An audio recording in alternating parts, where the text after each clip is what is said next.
Saya hidup dari kecil di daerah yang sangat miskin, daerah Flores Timur, daerah Pulau Lembata yang sangat miskin. Kami sekolah juga tidak pakai baju, hanya ada celana-celana saja, pakai sepatu pun tidak. Jangan sepatu, sendal jepit juga nggak ada. Mengambil air itu untuk usia saya berkilo-kilometer. Mandi itu kadang-kadang mandi besar ya, di tempat tiap Jumat aja. Selebihnya itu mandi digosok dari badan. Saking miskinnya.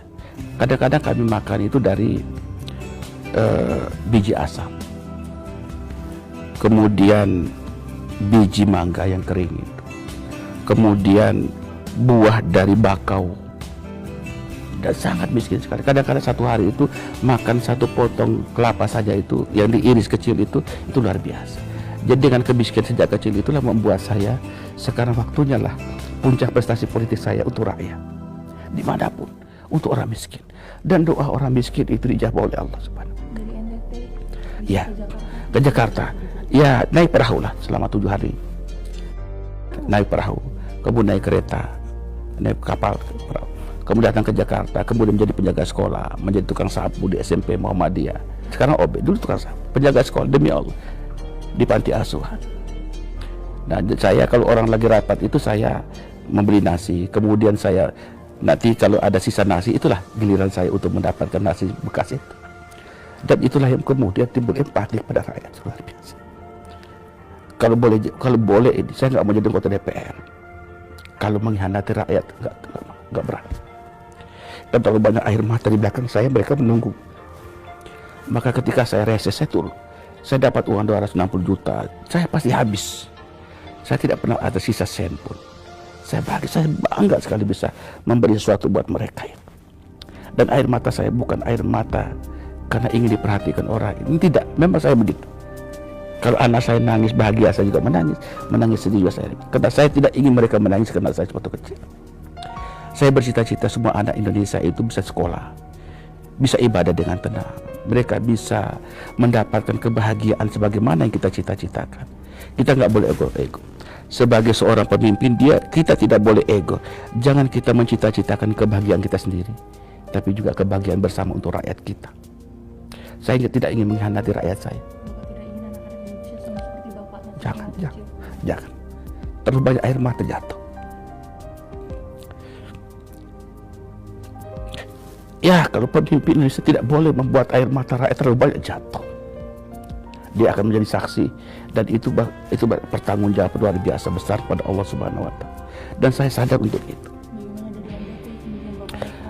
Iya, itulah ya, perjalanan hidup itulah membuat saya harus menjadi lebih arif, menjadi lebih bijaksana, menjadi orang yang amanah, menjadi orang yang harus betul-betul berpikir untuk rakyat.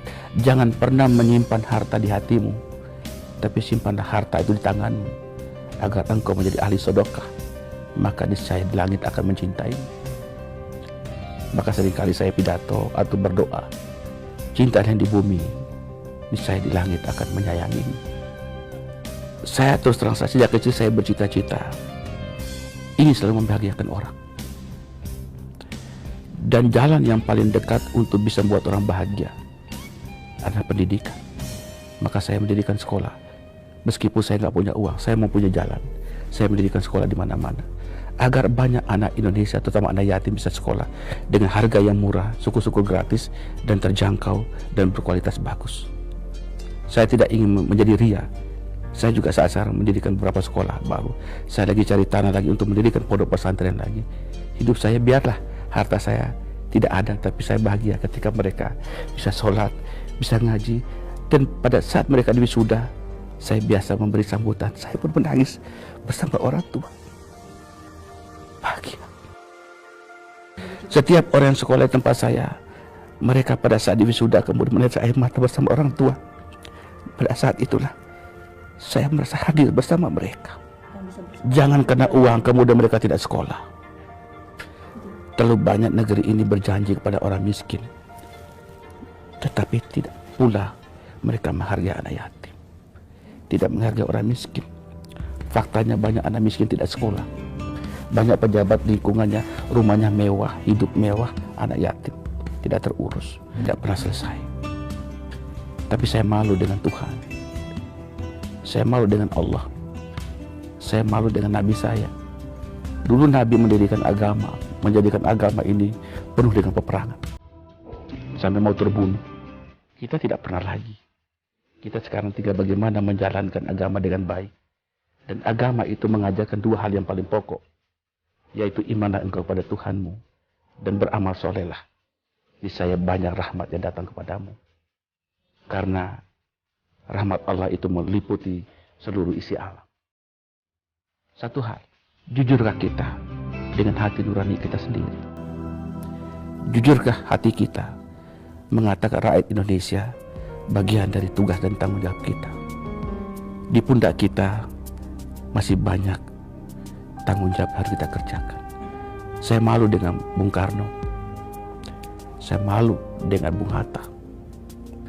Mereka memperjuangkan bangsa ini bukan hanya dengan air mata. Jiwa raga mereka dipertaruhkan. Bung Hatta sampai mengatakan, jikalau negeri ini tidak mampu memberikan kesejahteraan pada rakyatnya, biarkanlah pulau-pulau yang ada di Indonesia biar tenggelam ke dasar laut, lebih berarti daripada rakyat menderita. Itulah ungkapan Bung Hatta. Maka saya kadang-kadang malu ketika saya kalau bicara tentang sesuatu selalu ingat Bung Karno dengan Bung Hatta. Kenapa? Karena mereka tumbuh bersama masyarakat. Mereka hadir bersama masyarakat. Dan mereka sangat mencintai rakyat. Bung Karno pernah mengatakan, jikalau negara memanggilku, kemudian keluarga aku memanggilku, maka aku akan pilih negaraku. Terima kasih. Anda telah membuat saya terkesima dan kembali mengingat apa tujuan hidup sesungguhnya. Ya, hari kita masih panjang. Hari kita masih panjang. Nabi Nuh pernah mengatakan kepada umatnya, jangan pernah lelah berdakwah. Meskipun engkau sendiri tidak pernah dihargai orang, tapi cukuplah hati dan air matamu menjadi saksi dari sebuah kebisuan dan kepalsuan hidup manusia.